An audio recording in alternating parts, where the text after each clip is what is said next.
3 words. That's all it takes. 3 tiny words slipping into normal conversation that expose what someone really wants from you. Carl Jung spent decades studying how the mind works, and he found something shocking. Your unconscious mind cannot lie. It leaks truth through specific words, like water through cracks in a dam. And 3 words in particular act as trapdoors. They open up and let the real intention fall through. Once you learn these 3 words, you will never hear a conversation the same way again. You'll catch lies before they finish. You'll see hidden motives in casual chat. You'll know what people want from you before they even know it themselves. Because the unconscious doesn't care about being polite. It only cares about telling the truth. So why does language betray us? Jung believed words are the bridge between 2 worlds. One world is the persona. That's the mask you show everyone, the nice version of you, the polite version, the version that says what people want to hear. But under that mask lives the shadow. The shadow holds your real thoughts, your hidden fears, your actual motives. Most people keep the shadow locked away. They smile when they should smile. They say the right things at the right time, but the shadow refuses to stay silent. It finds escape routes, and its favorite way out is through 3 specific words that most people use every single day without thinking. These words sound harmless, they sound normal, but they are psychological slips, and once you know what to listen for, you'll hear them everywhere. Jung created something called word association to study this. He would say a word to patients. They would respond with the first thing in their mind. The delay told him something. The word choice told him more. He realized certain words acted like keys. They unlocked the unconscious. They revealed what people were hiding, even from themselves. And 3 words kept showing up over and over when someone was covering their true intentions. Not rare words, not fancy words. Common words you hear 10 times a day. That's what makes them dangerous. They hide in plain sight. But now, you're going to learn what they really mean. And that knowledge changes everything. Let's start with the first word, the eraser. This word is but. You hear it constantly. You probably said it today. But here's what most people miss. Every single time someone uses the word but, they erase everything that came before it. Watch how it works. Someone says, I love you, but I respect you, but I want to help, but what happens to the first part? It vanishes. Gone. The but wipes it clean, like erasing a whiteboard. It tells you the first part was fake.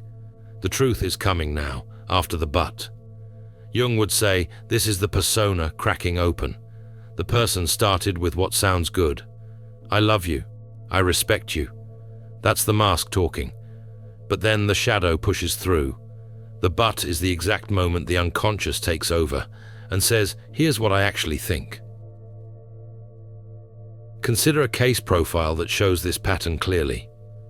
We see this dynamic in the story of a woman whose partner told her, I think you're talented, but you need to work harder.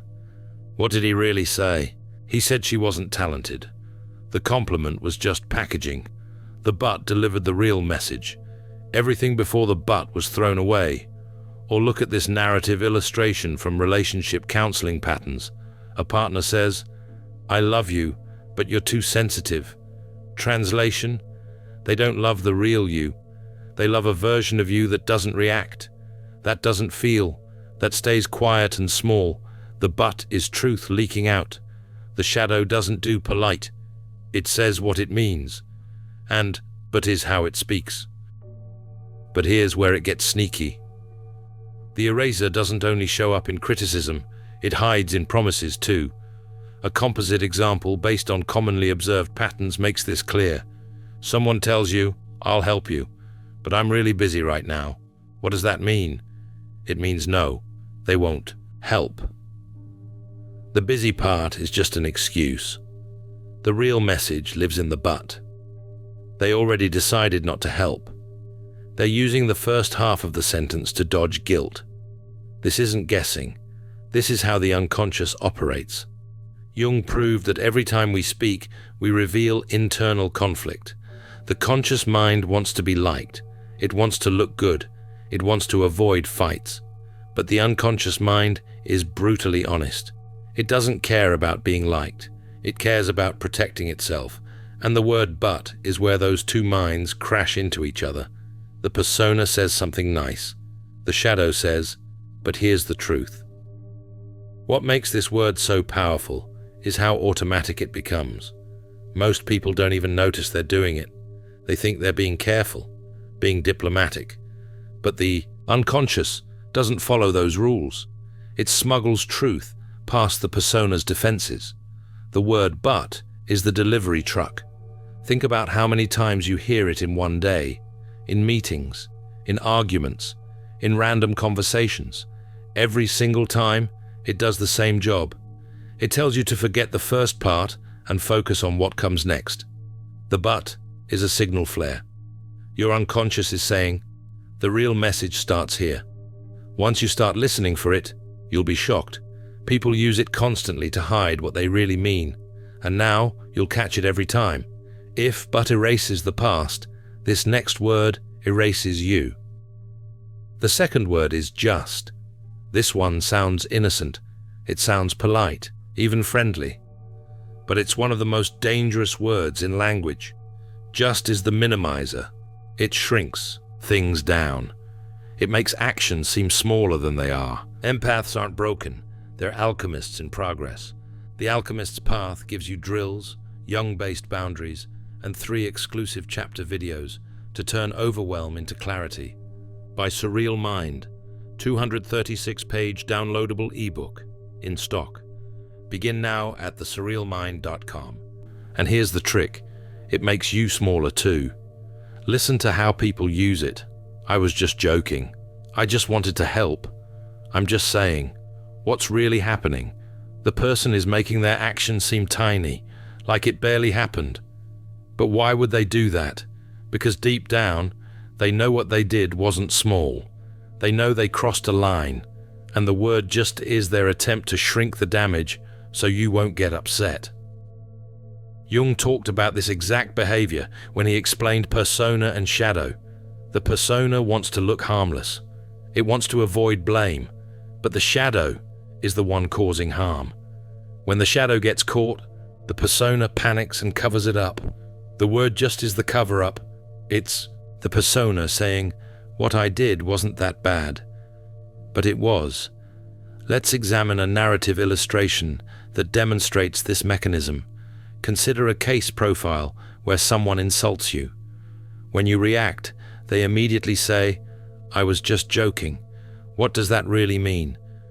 It means they wanted to insult you. They meant it, but they don't want consequences. The "just" is their escape hatch. It flips the blame onto you. Now you're the problem. You can't take a joke. You're too sensitive. The insult was real and intentional, but the "just" makes it your fault for reacting. This pattern shows up constantly in psychological observations of conflict avoidance. Or think about this composite example based on boundary violation patterns. A friend shows up at your house without warning. You're busy. You're tired. You don't want company right now. They smile and say, "I just wanted to say hi." Sounds sweet, right? But what actually happened? They ignored your boundaries completely. They didn't ask if you were free. They didn't check if it was a good time. They showed up because what they wanted mattered more than what you needed. And the word "just" is their way of making that boundary violation seem innocent, like it shouldn't bother you at all. Jung would call this shadow behavior wearing a persona costume. The shadow doesn't respect boundaries. It takes what it wants. But the persona can't admit that. So it says just to make the violation look small and harmless. Here's the part that hurts. We do this to ourselves constantly. How many times have you said, "I'm just tired," when you were actually falling apart? Or, "I just need a minute," when you needed a whole day? we use just to make our own needs smaller because we've been taught that needing things is selfish. The shadow knows exactly what we need, but the persona won't let us say it out loud, so we add just to shrink ourselves down, make ourselves easier to ignore. And the most dangerous part? When someone uses just with you, they're asking you to ignore your gut. They're asking you to pretend nothing happened, or that it wasn't important. But your shadow knows better. Your unconscious felt the insult. It felt the boundary break. It felt the violation. And when you let someone minimize it with just, you betray your own truth. The word just does something even worse. It creates a power imbalance in the conversation. When someone says just, they position themselves as reasonable, and you as overreacting. They frame their action as tiny. Your response is too big. This is pure manipulation. It's the shadow controlling the story so the persona stays protected. And it works because most of us doubt ourselves. We second-guess our feelings. We worry we're being too sensitive. But sensitivity isn't the problem. The problem is someone crossed a line. Then they used just to convince you it never happened. Jung would call this shadow projection at its finest. The person doing harm projects their guilt onto you. Now you carry the weight of their bad behavior, and the word just is the tool that makes the transfer happen. This brings us to the third and most deceptive word, the validator. This word is honestly or actually. On the surface, it seems like emphasis, like someone really wants you to believe them. But here's the catch. People telling the truth don't need to announce it. They just tell the truth. The moment someone says honestly or actually, they're doing something Jung called overcompensation. They're trying too hard, working too hard to convince you. And that effort, that's the shadow showing itself. Think about it carefully. If someone is being honest, why do they need to say honestly? If something is actually true, why add the word actually? These words are red flags waving in your face. They're the persona breaking down in real time. The person wants you to believe them so desperately that they add extra weight to their words. But that extra weight is proof something is wrong. Jung believed when the persona works too hard to maintain the illusion, the shadow is close to breaking through, and honestly or actually are the last defense before truth spills out. Let's look at a narrative illustration from therapeutic case studies. Consider a case profile where someone says to you, "Honestly, I didn't mean to hurt you." What's really happening here? If they truly didn't mean to hurt you, they would just apologize and move forward. Simple, clean. But the word honestly creates doubt. It suggests that on some level, they know they did mean to hurt you, or at least they knew their action would cause pain, and did it anyway. The shadow knows the full truth. The persona is scrambling to hide it, and honestly, is the scramble showing itself. Or examine this composite example based on workplace dynamics. We see this dynamic clearly in the story of a co-worker who tells you, "Actually, I think your idea could work." Why the word actually? Because their first instinct was rejection. They didn't like your idea. They didn't think it would work at all. But something changed their mind. Maybe social pressure, maybe office politics, maybe they realized disagreeing would make them look bad. So now they're pretending to support it. The shadow already rejected it. The persona is doing damage control, and actually is the crack in the mask showing through. Jung called this persona breakdown. It's the moment when the mask slips and the unconscious leaks into view. People using honestly or actually are in the middle of that breakdown. They want you to believe them, but they can't quite believe themselves. And that doubt, that internal hesitation, that's the shadow making itself known. What makes validator words so transparent is how obvious they become once you know the pattern. They're like neon signs pointing straight at deception, but we miss them because we're not trained to listen. We hear what we want to hear. We give people benefit of the doubt. We project our own honesty onto them, and that's exactly what they're counting on. The person using honestly or actually can feel their words aren't landing right. They sense the doubt. They feel resistance forming, so they add the validator to force it through. But all it does is make the lie more visible to anyone paying real attention. Here's what most people don't understand. We ignore these 3 words because we want to be liked. We want to believe people have good intentions. Jung called this shadow projection working in reverse. We project our own honesty onto other people, our own kindness, our own good intentions. And when they use but, just, or honestly, we make excuses. We tell ourselves, oh, they didn't mean it that way. We minimize the red flags because seeing them clearly would force us to face uncomfortable truth. And truth is hard. Truth means someone lied to us, manipulated us, crossed our boundaries. Truth means we have to do something, set a boundary, have a hard conversation, maybe walk away. And most people would rather ignore truth than face that kind of discomfort. But Jung would tell you something important. Every time you ignore the truth, you betray your own shadow.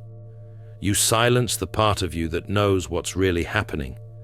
And the more you silence it, the louder it screams. It shows up as anxiety that won't go away, as resentment that builds over time, as that nagging feeling in your gut that something is wrong but you can't name it. That feeling, that's your unconscious trying to protect you. It's your shadow saying, listen to the words, pay attention to the slips. Don't ignore what you're hearing. Your body knows when something is off. Your gut knows when someone is lying, but your conscious mind talks you out of it. Because acting on that knowledge is hard. It requires confrontation. It requires change. It requires admitting someone you trusted isn't who you thought they were. So now you know all 3 words, but just, honestly, the eraser, the minimizer, the validator. These are the trapdoors Jung spent years studying. They're the moments when the unconscious takes control and truth slips out. Once you start listening for them, you'll hear them constantly. In your relationships, at your job, in your family, even in your own head. But here's the part nobody talks about. What if you're the one using these words? What if your shadow has been leaking truth and you never noticed? This is where real growth begins. We spend so much time analyzing other people that we forget to look at ourselves. Jung believed transformation happens when we stop projecting our shadow onto others and start integrating it into ourselves. That means asking hard questions. Do you say but when you're softening criticism? Do you say just when you're making your needs smaller? Do you say honestly when you're trying too hard to be believed? If the answer is yes, don't panic. That's not failure. That's opportunity. It's your unconscious showing you exactly where the work needs to happen. Because these words aren't the real problem. They're symptoms. They reveal the gap between who you pretend to be and who you actually are. The wider that gap, the more you need these words. But as you close that gap, something amazing happens. You need them less and less. You stop erasing with but. You stop minimizing with just. You stop validating with honestly. The more you integrate your shadow, the more honest you become. Not just with other people, with yourself. This is what Jung meant by individuation. It's becoming whole, bringing the unconscious into consciousness, owning every part of yourself, even the parts you hate. And that's terrifying work, because it means looking at times you manipulated someone with but. It means admitting times you minimized someone's pain with just. It means facing moments you lied and covered it with honestly. But it also means freedom, real freedom. Because once you stop hiding from your shadow, you don't need these words anymore. You can say what you mean without softening it. You can be honest without announcing it. You can express needs without shrinking them. And that's when real communication becomes possible. That's when actual connection happens. So what should you do when you hear these words from others? First, don't call people out. Don't start fights. Don't accuse someone of lying just because they said honestly. That's not the point here. The point is to observe, to listen carefully, to notice patterns forming. Because once you see the pattern clearly, you see the truth. You see who someone really is, not who they're pretending to be. And that knowledge is power. It's power to protect yourself, to set boundaries that matter, to walk away when you need to. But it's also power to connect on a deeper level, because when you stop projecting your goodness onto people, you start seeing them as they actually are, shadow and all. And that's where real connection lives, not in the persona, not in the mask, but in the messy, complicated truth of who we all are underneath the performance. Jung called this conscious connection. It's the ability to see the unconscious at work without fear, to understand everyone has a shadow, including you. And the goal was never to eliminate the shadow. That's impossible. The goal is integration, owning it, accepting it, stopping it from leaking out in words you don't even realize you're saying. This is advanced emotional intelligence.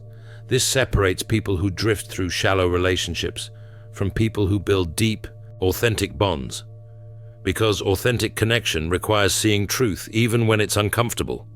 It requires hearing just, and honestly, without looking away. Here's your final lesson.